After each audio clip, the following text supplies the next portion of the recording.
A Vida Além do Véu, Reverendo George Vale Owen. Cenas mais brilhantes. Terça, 30 de setembro de 1913. Dificilmente você compreenderia tudo o que sentimos quando chegamos à Terra desta maneira, comungando com alguém que ainda caminha em sua estrada através do vale. Sentimos que somos mais privilegiados, pois uma vez que sejamos capazes de convencer as pessoas do quanto têm em suas mãos para usarem na evolução da raça, parece não haver fronteiras para as possibilidades do bem e da ilustração.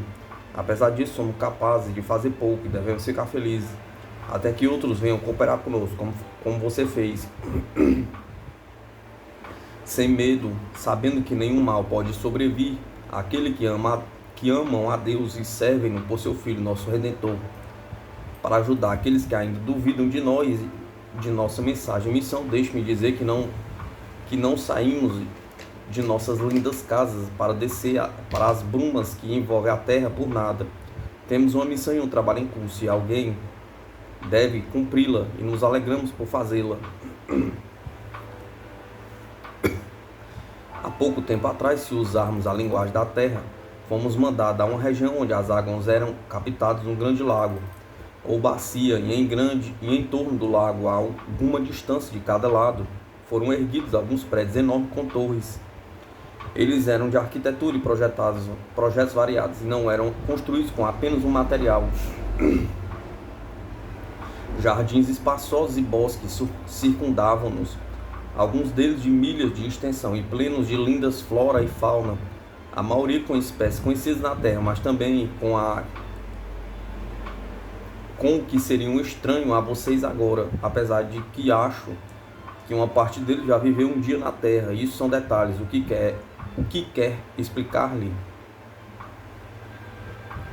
quero explicar-lhe é a propósito destas colônias. Elas são para nada mais que a composição de músicas e manufatura de instrumentos. Os que vivem ali entregam-se ao estudo da música e suas combinações e efeitos, e não somente ao que você conhece como som, mas também em outras conexões. Visitamos várias dessas casas maiores e encontramos faces sorridentes e felizes a nos cumprimentar e nos mostrar o lugar. E também para nos explicar o que somos capazes de entender, e francamente, confesso que não era muito aquilo que eu pessoalmente entendi, e tentarei explicar a você. Uma casa ou colégio, já que eles eram mais colégios do que fábricas, pelo que vi, eram devotados ao estudo do melhor método de inspiração musical, infundida aos que na terra tinham talento para a composição, e outra casa dava mais atenção aos que eram aptos à música tocada, e outras à cantada, e ainda outros faziam um estudo especial da música sacra, e outros de concertos, e outros de composição de óperas, e assim por diante. Os resultados de seus estudos eram tabulados, e ali suas funções acabam. Estes resultados são estudados de novo por outra classe, que considerará o melhor método de comunicá-los aos compositores musicais em geral. E então, outro corpo fará o real trabalho da transmissão através do véu para a esfera da Terra. Aqui são apontados a eles os objetivos de seus esforços, isto é, os que provam estar mais prontos para corresponderem à sua inspiração. Estes foram cuidadosamente selecionados por outros que são treinados para esta seleção. Tudo está em perfeita ordem, dos colégios em torno do lago até a igreja, ou ao hall de concertos, ou à casa de ópera na terra. Há uma corrente de trabalhadores treinados que estão constantemente ativos, dando à terra um pequeno presente de sua música celestial. E é assim que todas as suas melhores músicas chegam até vocês. Sim, você está bem certo. Muito de suas músicas não é nosso, e muito é alterado em sua passagem, mas isso não é culpa dos trabalhadores desta esfera, mas fica na porta dos que estão do seu lado do véu. É deste lado que são as regiões escuras, a quem o caráter do compositor lhe permite obscurecer aquilo que vem de nós aqui. Para que serviam as torres? Pergunta. Eu já ia lhe explicar isso. O lago é muito extenso e os prédios estão a alguma distância dele por todos os lados, mas algumas vezes, previamente combinados, os trabalhadores de alguns destes colégios alternadamente mandam certos conjuntos para o alto da torre, E quando estão reunidos, então um concerto literalmente digno do nome acontece. Eles todos ensaiam alguma coisa já previamente combinada entre eles. É uma torre, e uma torre estarão os instrumentos de uma categoria, e em outra delas outra categoria, na terceira os vocalistas, e outra classe de vocalistas.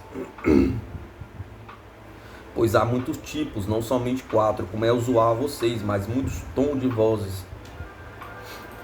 E outras torres são destinadas a outros trabalhadores cujas funções reais não pude entender. Pelo que percebi, algum deles eram especialistas em harmonizar o todo ou partes do volume do som combinado das diferentes torres.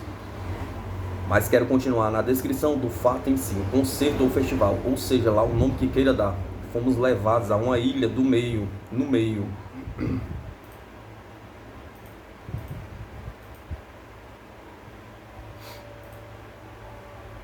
E ali, numa linda paisagem de árvores, gramados e flores, terraços e bosquetes de árvores, pequenos recantos e bancos de madeira ou pedra, ali ouvimos o festival. Inicialmente veio um acorde longo e sustentado, ficando cada vez mais intenso, até que apareceu invadir toda a paisagem e as águas, e cada folha de cada uma das árvores era o tom dado aos músicos das várias torres. Tudo ficou imerso em silêncio e parecia estático. Então, gradualmente, ouvimos a orquestra. Vinha de muitas torres, mas não podíamos reparar em nenhuma parte em separado. Estavam em harmonia perfeita e o equilíbrio era sublime. Então, os cantores iniciaram sua parte.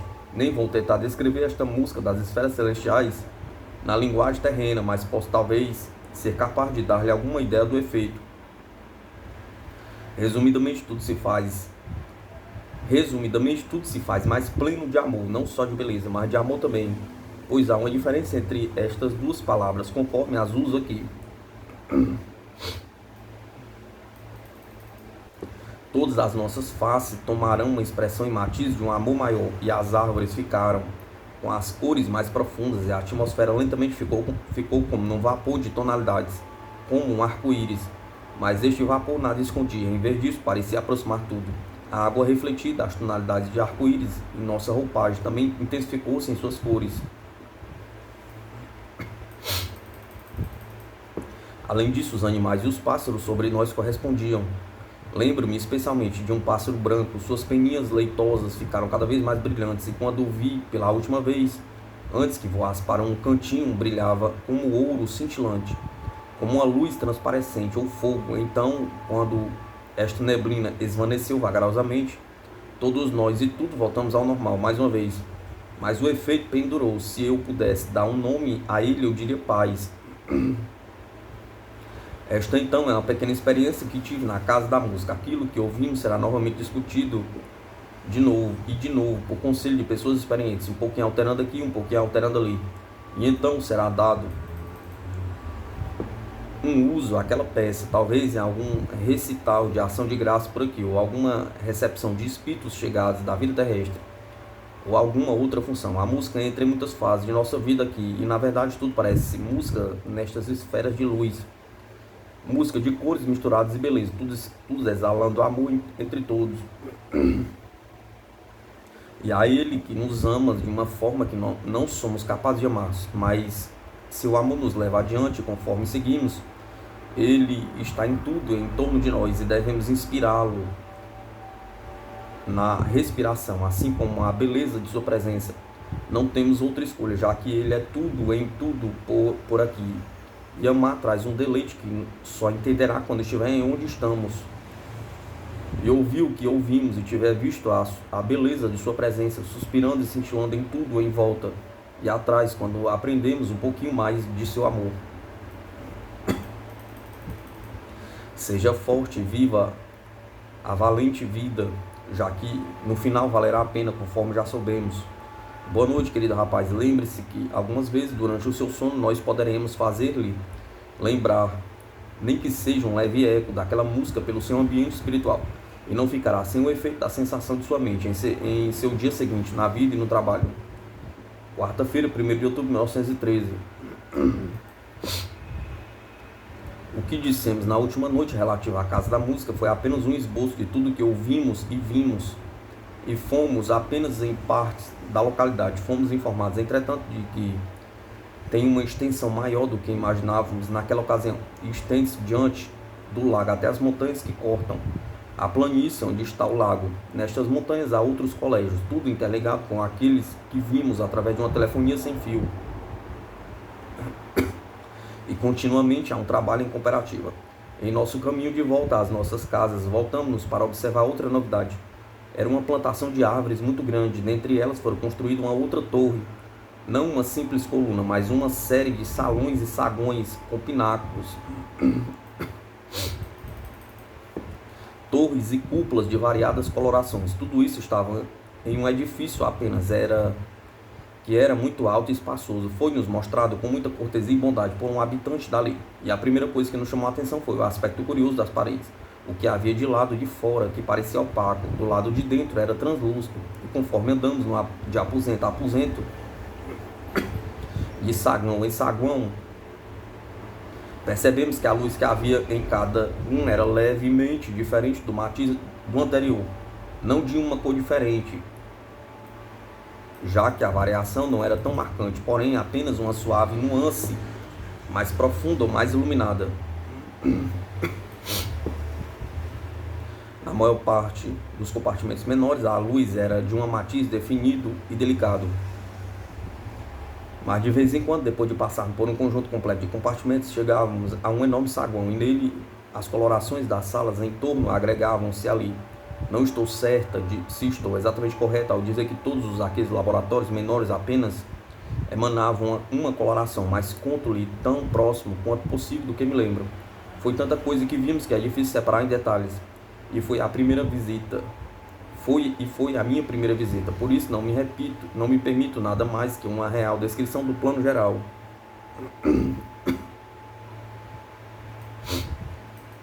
Um destes grandes saguões era o saguão laranja, e nele estavam todas as graduações daquela cor primária, desde o mais esmaecido dourado ao mais profundo tom da cor de laranja profundo. Outro era o saguão vermelho, onde as matizes estavam nos ambientes em torno de nós, desde a cor de rosa pálida ao carmim das rosas das dálias. Outro violeta era radiante em suas tonalidades, que iam do mais delicado heliotropo, o ametista, ao rico e matiz escuro do amor perfeito. E agora devo dizer-lhe que não havia alguns mais, mas muitos mais destes salões dedicados a estas tonalidades que vocês nem conhecem, mas chamam de ultravioleta e infravermelho. E quão lindas são! Estas irradiações não se mesclam em apenas uma só cor, mas cada tonalidade ficava distinta em sua graduação, apesar de harmonizada maravilhosa e lindamente. Você está conjecturando a respeito do propósito desses prédios de cristal. Eles estão ali para estudar para se estudar o efeito das cores quando aplicada aos diferentes departamentos da vida animal, vegetal e mesmo da vida mineral, mas principalmente as duas primeiras, juntamente com as coberturas, pois tanto a textura como a matiz de nossas vestimentas adquirem suas qualidades do estado espiritual e do caráter daquele que a usa. Nosso ambiente é parte de nós, e assim como de vocês. E a luz é um componente muito importante de nosso ambiente, portanto é muito poderoso em seu uso, sob certas condições, como vimos nestes painéis.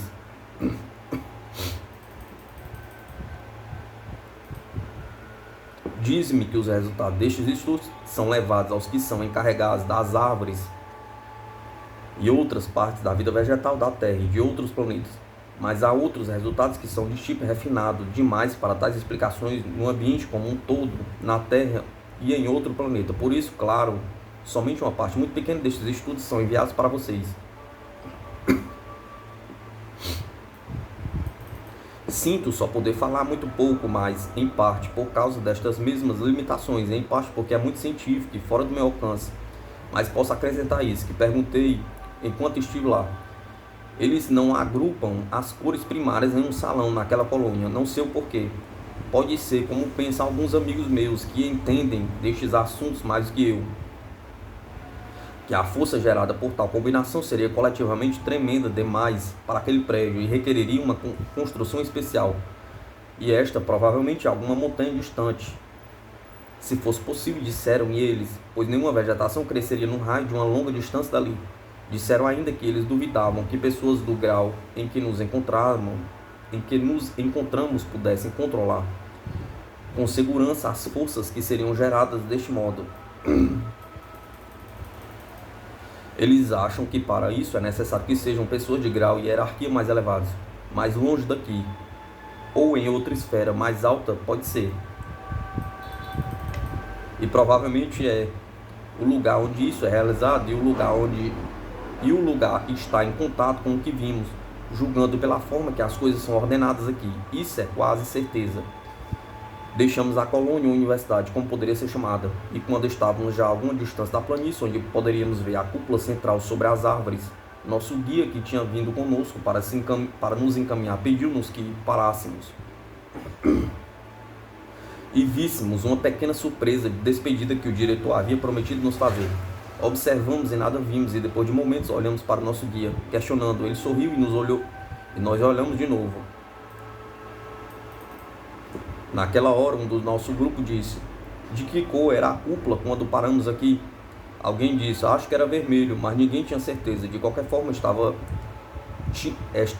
tinta de dourado. Então dissemos que iríamos observar. Logo ficou verde, e não havíamos percebido a mudança tão gradual e suave. Era a passagem feita de uma cor a outra. Isso aconteceu por algum tempo e foi extremamente lindo.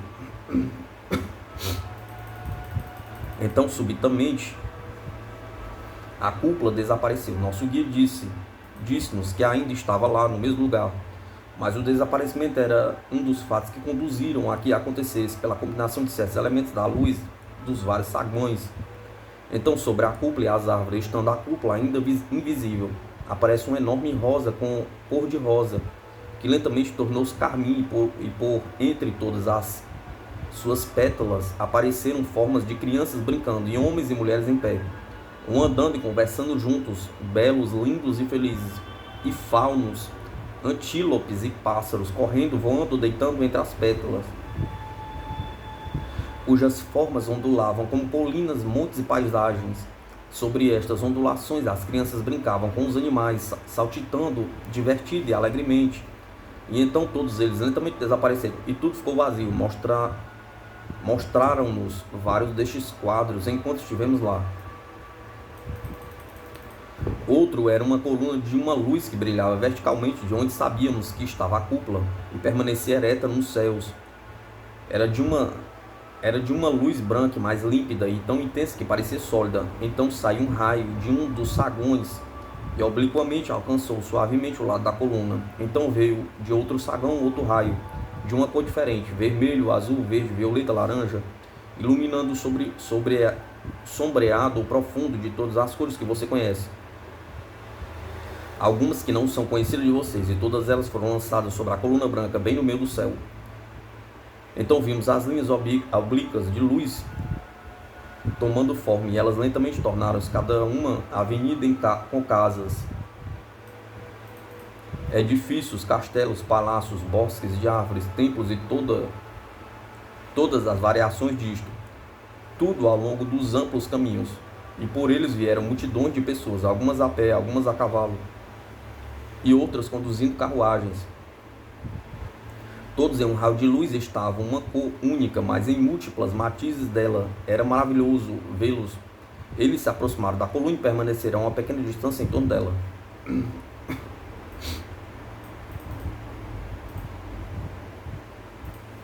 Então o topo da coluna lentamente foi se abrindo como um lindo lírio branco, e as pétalas começaram a se enrolar sobre si mesmas, e mais baixo, cada vez mais baixo, até se espalharem pelo espaço entre as pessoas e a coluna. Então a base da coluna começou a fazer o mesmo, até que formou uma plataforma de forma singular na coluna até os lugares distantes que as ruas onde estavam as pessoas alcançavam.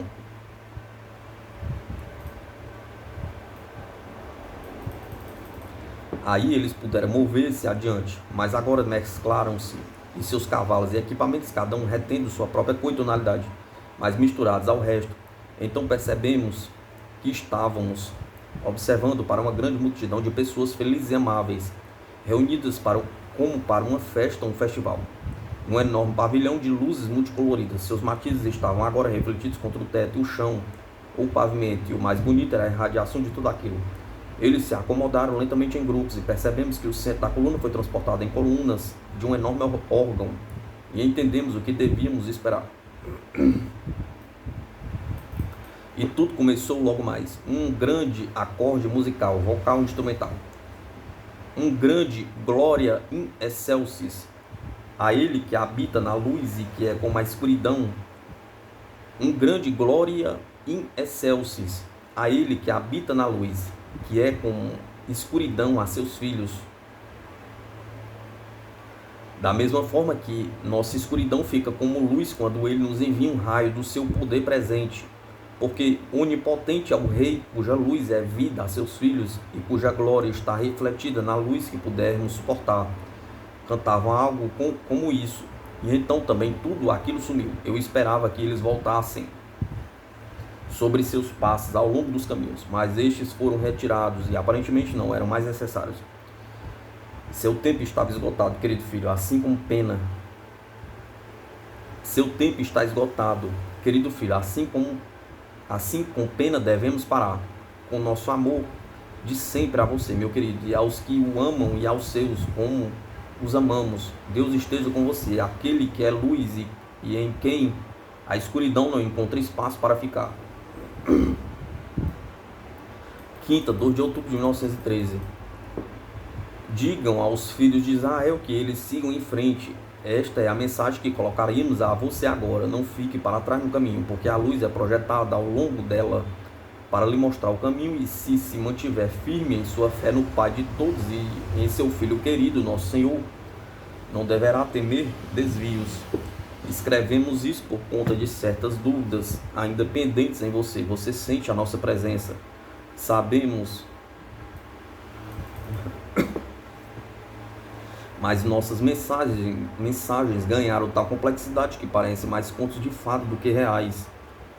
Saiba então que nenhum conto de fadas jamais escrito poderá igualar as maravilhas destes reinos celestes, ou as belezas neles contidas. Além disso, muitas das descrições que você lê nos livros de contos sobre os cenários e construções não são diferentes de muitas coisas que vimos por aqui nessas paragens maravilhosas.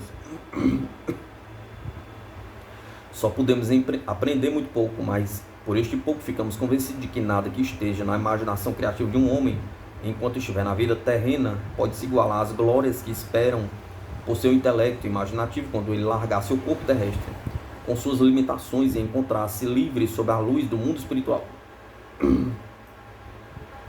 Agora, o que tentamos contar-lhe esta noite difere de nossas primeiras mensagens e tem mais ligação com a natureza essencial das coisas que com os fenômenos da vida, conforme nos são expostos para a nossa instrução e prazer.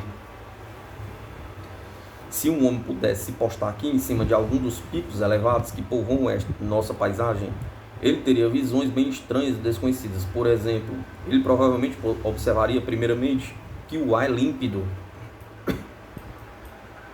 e que a distância tem um aspecto diferente do que tem na Terra. Nada pareceria longe do mesmo jeito, pois se ele desejasse deixar o pico no qual estava para ir a algum ponto próximo do horizonte, ou mesmo além, ele o faria através de sua vontade. Isso dependeria da qualidade daquela sua vontade, ou de sua natureza, se ele iria rapidamente ou não, e também de quão distante ele poderia penetrar as regiões que estejam além das várias cordilheiras e cuja atmosfera suponha que devamos usar a palavra é de qualidade mais rarefeita que aquela na qual ele atualmente habita. E por conta disso que nós nem sempre vemos aqueles mensageiros que vêm até nós vindo das altas esferas. Eles são mais vistos por alguns que por outros, e somente ficam realmente e definitivamente visíveis quando eles condicionam seus corpos para emergirem para a visibilidade. Agora, se andarmos bastante na direção deles, isto é, na direção de suas casas, sentiremos uma exaustão que nos desgasta ao penetrarmos muito, apesar de que alguns podem ir mais adiante que outros. Agora, estando naquele pico, o observador perceberia que o firmamento não é exatamente opaco à visão, mas como uma certa espécie de luz, porém luz de uma qualidade que se intensifica conforme a distância da superfície da paisagem aumenta.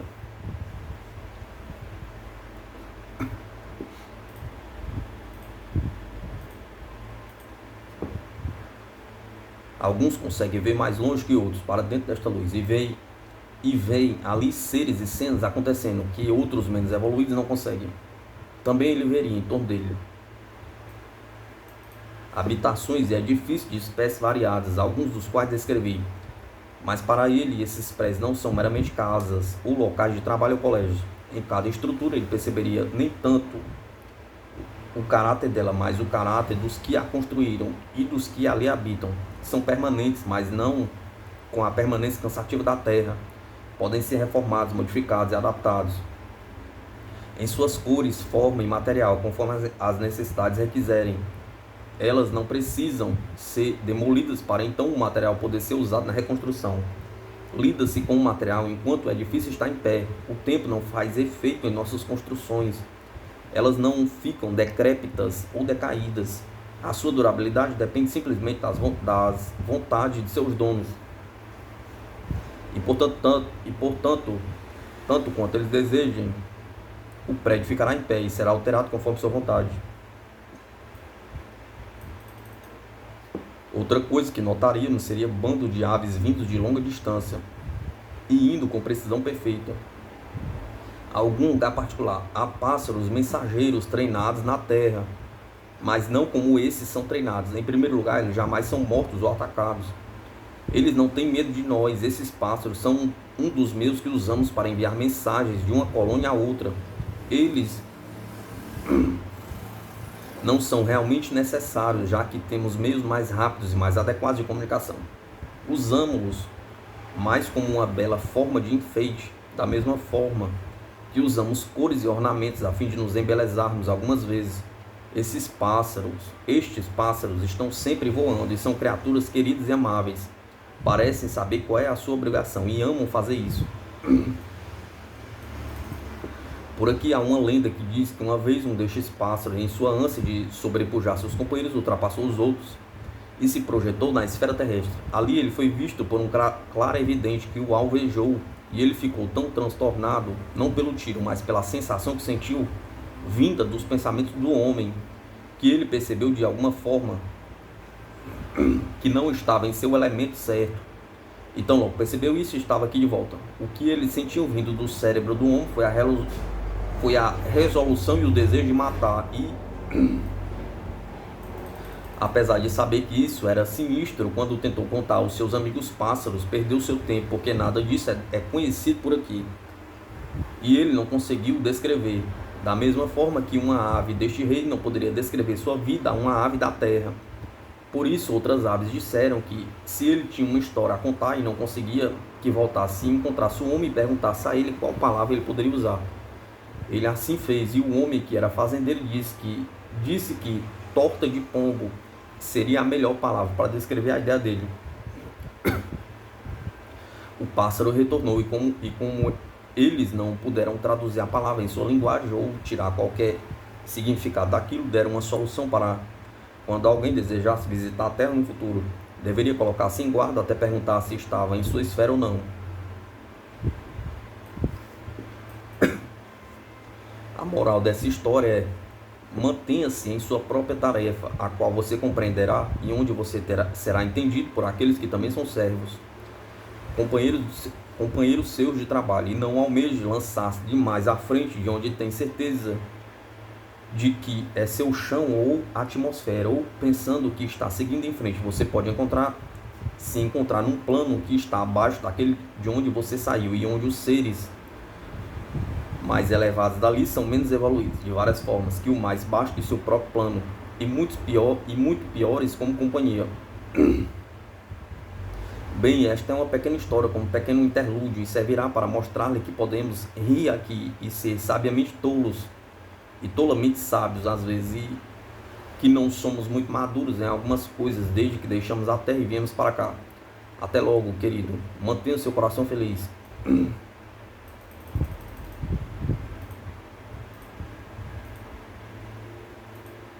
Sexta, 3 de outubro de 1913.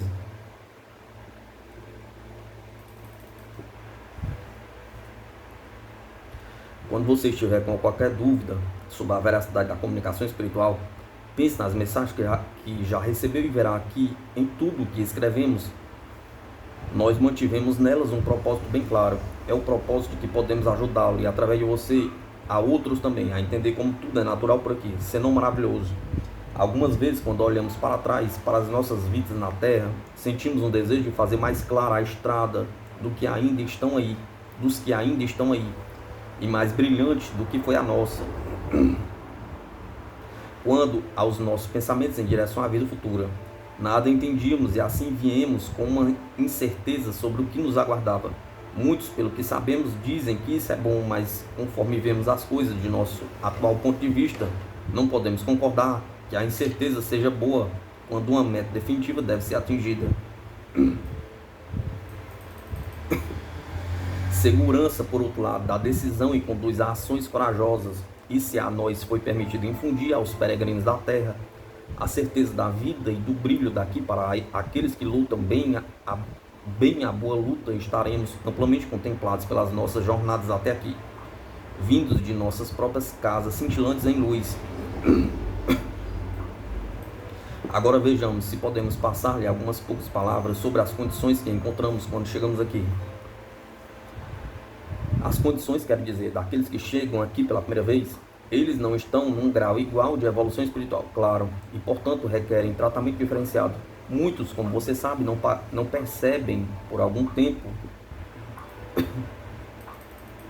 o fato de estarem mortos, como você chamariam, porque encontram-se vivos e com o corpo, e suas vagas noções anteriores do estado de após a morte não são, por isso, descartadas totalmente.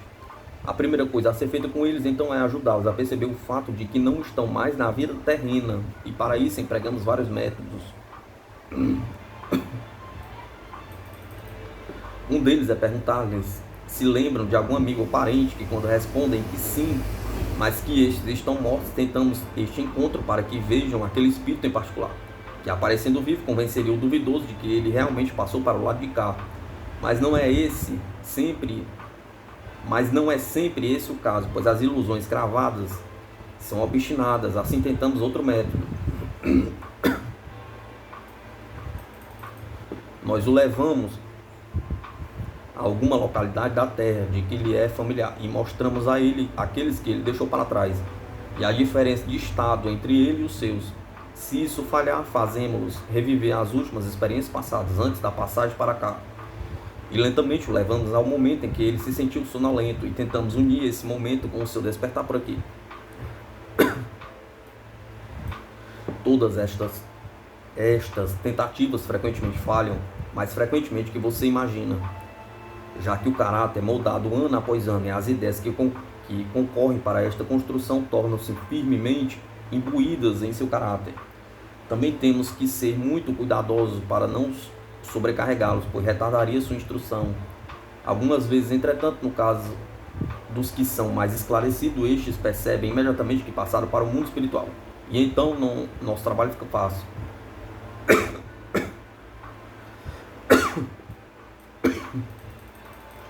Uma vez fomos enviados para uma grande cidade, onde deveríamos encontrar outro socorrista no hospital, a fim de receber o espírito de uma mulher que estava chegando.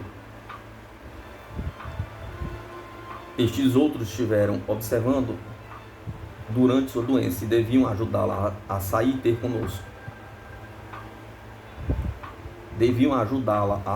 e ter conosco. Encontramos muitos amigos em torno de sua cama na enfermaria e eles estavam com rostos que expressavam desgosto, como se algum desastre estivesse por acontecer à sua amiga doente. Parecia tão estranho, já que ela era uma boa mulher e estava por ser conduzida para a luz, saída de uma vida de labuta e tristezas e ultimamente de muito sofrimento na carne. Ela se sentiu sonolenta e o cordão vital foi cortado por nossos atentos amigos, e então, suavemente, eles a acordaram e ela abriu os olhos e sorriu muito docemente para a face bondosa que estava inclinada sobre ela. Ficou ali muito feliz e contente, até que começou a pensar no porquê desses rostos estranhos a ela estarem em torno dela, no lugar das enfermeiras e amigos que ela ultimamente estava vendo. Perguntou onde estava e, quando lhe foi dito, um olhar assustador e temeroso cobriu sua face. E ela pediu se poderia ver os amigos que deixara. Isso lhe foi permitido, e ela os viu através do véu e balançou tristemente a cabeça. Se eles pudessem saber, disse ela, quão livre da dor estou agora e confortável, não poderia dizer a eles? Perguntou. Tentamos fazer isso, mas apenas um deles nos ouviu. Um deles nos ouviu, penso eu, e apenas imperfeitamente, e logo afastou a ideia como se fora imaginação. Nós a levamos daquele lugar e depois de ela ter adquirido forças, foi levada a uma escola infantil onde seu filhinho estava, e quando ela o viu, sua alegria foi grande demais para ser colocada em palavras.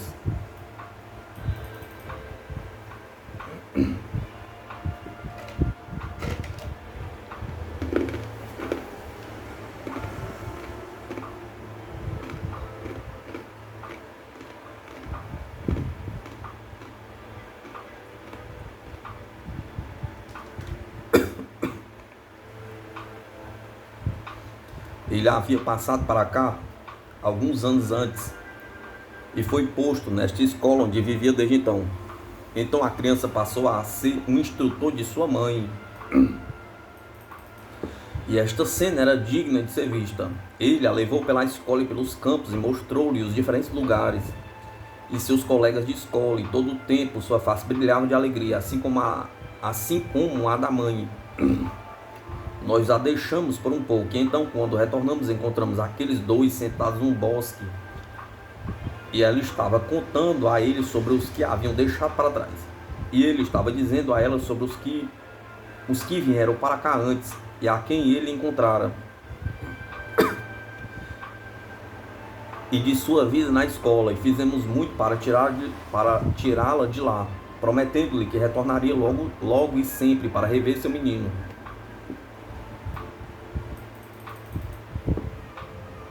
Este é um dos melhores casos, e há muitos outros iguais, mas outros são bem diferentes. Enquanto esperávamos pela mãezinha que conversava com seu filho, passeamos pelo local e vimos as várias formas de se ensinar a crianças. Uma em especial chamou minha atenção. Era um enorme globo de vidro de 6 ou 7 pés de diâmetro, mais ou menos. Ficava no cruzamento de 2 caminhos e os refletia.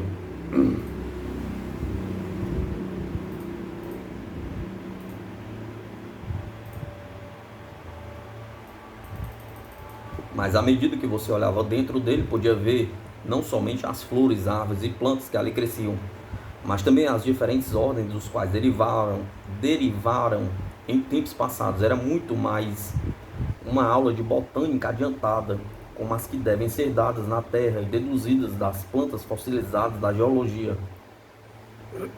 Mas aqui víamos as mesmas plantas vivas e crescendo, e todas as espécies vindas delas, do mesmo ramo original, até o atual representante da mesma família.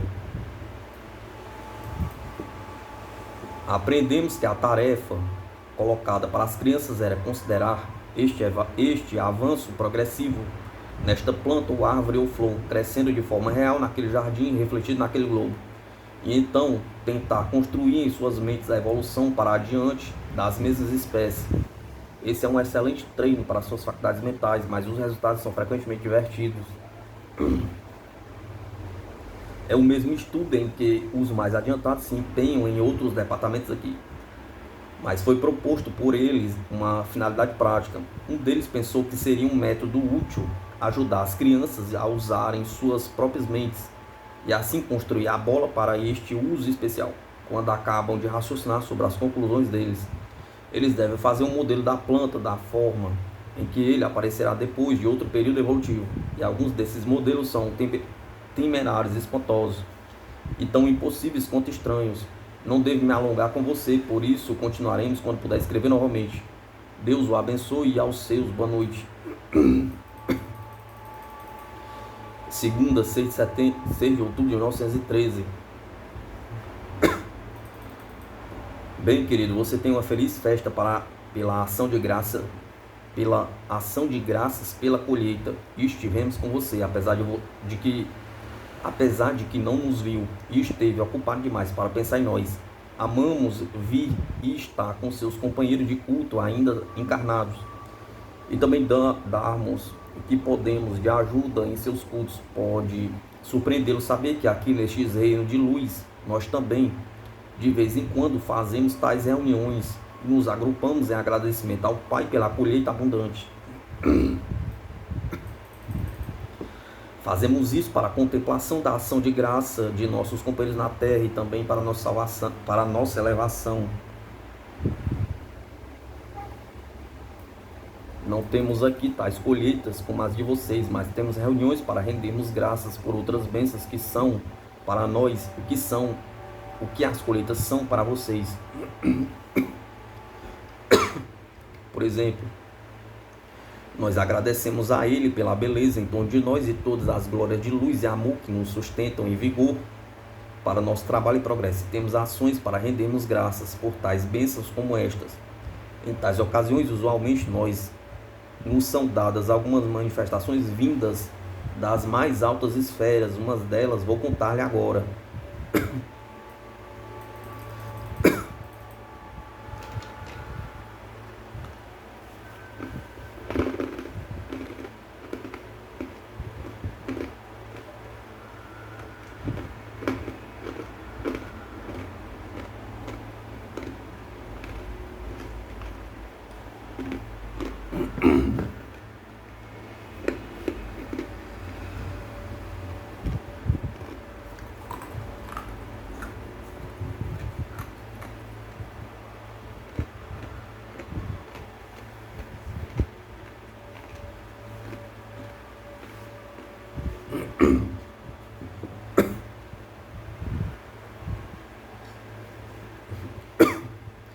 Celebrávamos nossa Eucaristia num vale, onde duas colinas elevadas ficavam um pouco à parte, uma de cada lado, numa das extremidades do vale,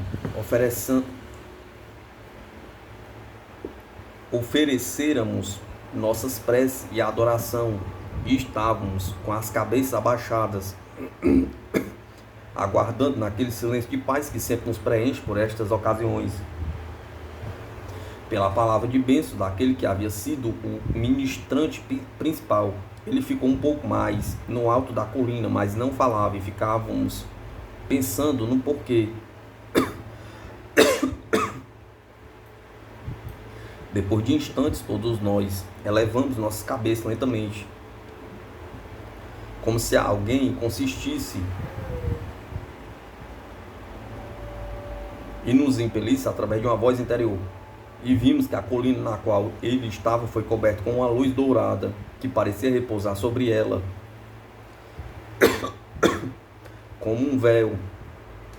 Isto logo se encolheu e se concentrou em torno da forma do pastor que estava ali, parecendo alheio a tudo em torno dele.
Então pareceu voltar a si novamente, e saindo para fora da nuvem, andou em direção a nós,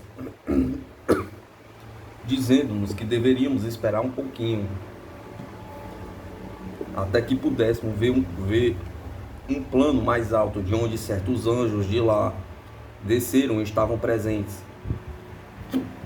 Assim esperamos felizes, já que aprendemos que quando tais ordenanças nos são dadas, tudo será justificado.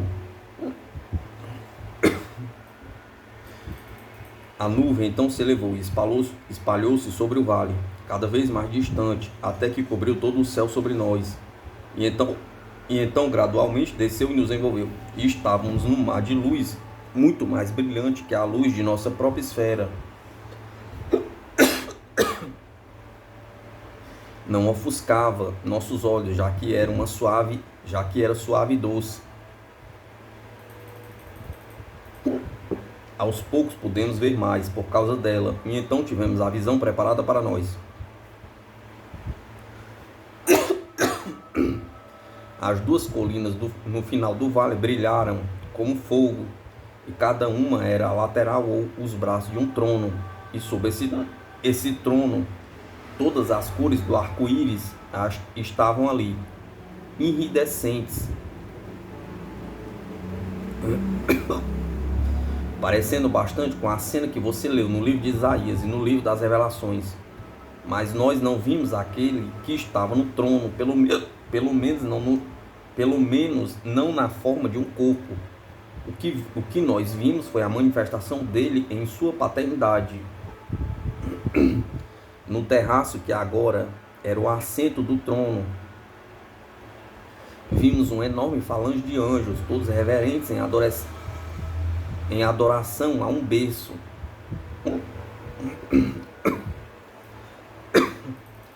No berço vimos uma criança que lhe sorria. Finalmente ergueu os braços em direção ao espaço aberto sobre ele, onde uma luz parecia descer de cima.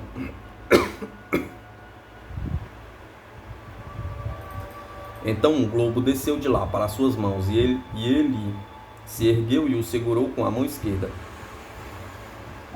Parecia vivo com o brilho da vida e cintilava e brilhava e ficou mais e mais iluminado, até que mal podíamos perceber nada mais a não ser a bola e a criança que a segurava, cujo corpo parecia irradiar de si sua luz vívida.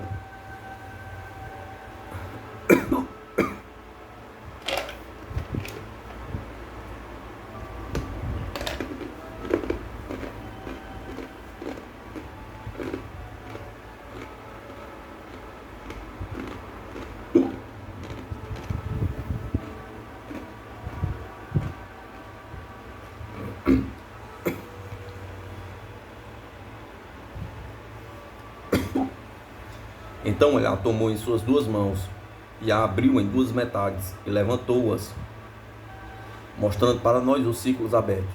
Eu estava pleno de irradiação rosa e o outro de azul. Um estava pleno de irradiação rosa e o outro de azul. Na primeira vimos os reinos espirituais dispostos em círculos concêntricos, cada círculo repleto dos seres lindos e gloriosos daqueles reinos. Mas os círculos externos não eram tão brilhantes quanto os mais internos, apesar de ali podermos ver mais claramente seus habitantes, porque estavam mais próximos de nosso próprio plano que os outros. À medida que nos aproximavam dos mais internos, a luz tornava-se intensa demais para se ver claramente o que continham, mas o mais externos reconhecendo como sendo nosso.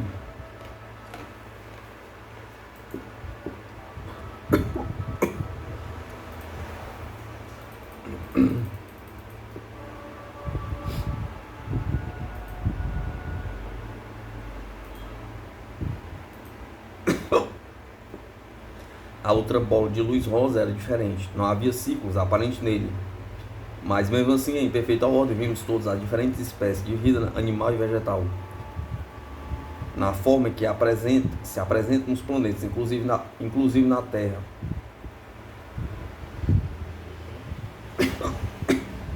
Mas nós não os vimos na forma em que se apresentam entre vocês, mas na forma perfeita, desde o homem até a mais baixa forma da vida animal, e desde a maior árvore a mais suculenta fruta até a menor semente que germina. Quando acabamos de ver estas cenas, a criança gentilmente ajuntou as duas metades, os céus gloriosos e a perfeita criação material. E quando ele as agrupou, já não era possível ver as marcas da junção, nem dizer qual era uma metade e qual a outra. Mas enquanto observávamos as metades das bolas unidas, vimos que ela aumentou e finalmente flutuou, saindo das mãos da criança, e elevou-se espaço acima e ficou lá, pairando uma linda bola de luz. Então ali gradualmente apareceu, em pé na esfera, a figura do Cristo, que em sua mão esquerda segurava uma cruz, cuja base repousava no globo, e no topo ficava um pouquinho acima dos seus ombros. Em sua direita, ele segurava a criança, em cuja testa notamos um círculo dourado, usado como um diadema em sua cabeça, e em cima de seu peito uma joia, como um grande rubi. Então o globo começou a subir lentamente aos céus, e quanto mais alto subia, mais pequenino se tornava a nossa vista, até que sumiu na distância do espaço acima, entre as duas colinas. Então voltamos à nossa forma antiga e nos sentamos para pensarmos no que acabáramos de ver e o significado de tudo. Mas apesar de que alguém parecesse ter um leve relance quanto ao entendimento de tudo, ninguém o esclareceu. Então nós lembramos de nosso ministrante, que primeiramente havia recebido o batismo vindo da nuvem, e como nos pareceu um grau mais intenso que para o resto de nós. Em grau mais intenso que para o resto de nós.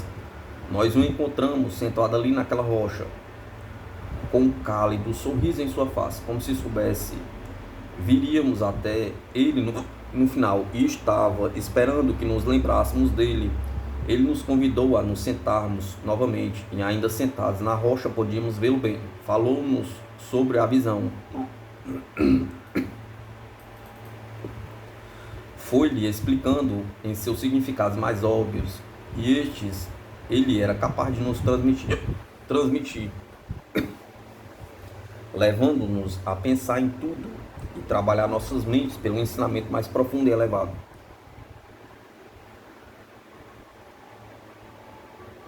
Cada qual com o seu grau de elevação atingido.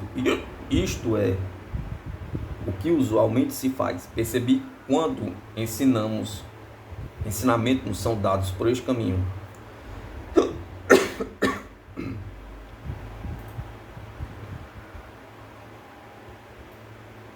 A hemisfera rosa representava a criação, que era inferior à nossa esfera, e a azul, nosso plano, e os superiores a nós. Mas não havia duas criações, apenas uma. Não havia descontinuidade entre estas duas hemisferas, ou qualquer uma de seus departamentos.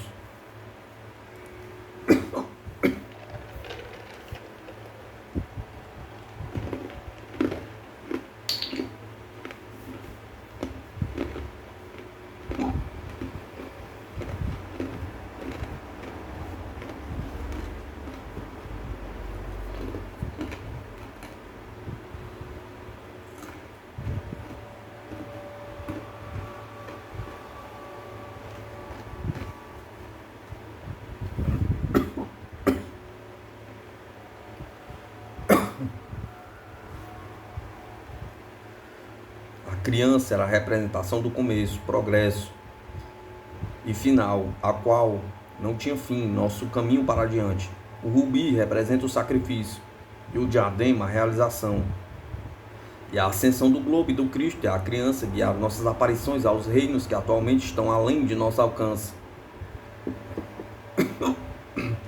Mas é claro, havia em tudo muito mais que este mero esboço, e temos que, como já disse, interpretar por nós mesmos. Isto, de acordo com nossos costumes, conseguiremos em futuras reuniões, tiraremos nossas conclusões de vez em quando, e a elas serão discutidas. Obrigado. Posso fazer-lhe uma pergunta que gostaria que lhe colocasse? Não há necessidade de colocá-la em palavras. Podemos lê-la em sua mente. Não. E sabíamos dela antes que escrevesse. A pombinha que a senhora viu acima do altar de sua igreja foi uma manifestação em forma presente, tal qual esta que acabei de relatar. Era para a sua congregação invisível e simboliza de uma forma que eles rapidamente entenderiam a simplicidade das presenças sobre o altar, que realmente estavam ali com o amor e prontos para ajudarem os que desejam receber seu auxílio, e como uma lembrança de sua gentileza, uma pomba foi vista pairando perto deles, e sem medo. Um estado mental em que os que não são muito evoluídos não podem manter na presença dos de plano mais elevado, cujo brilho da santidade algumas vezes nas mentes dos que não conseguem julgar proporcionalmente por causa de suas ligações ainda imperfeitas, eclipsa suas outras virtudes e fazem os pobres duvidosos ficarem temerosos.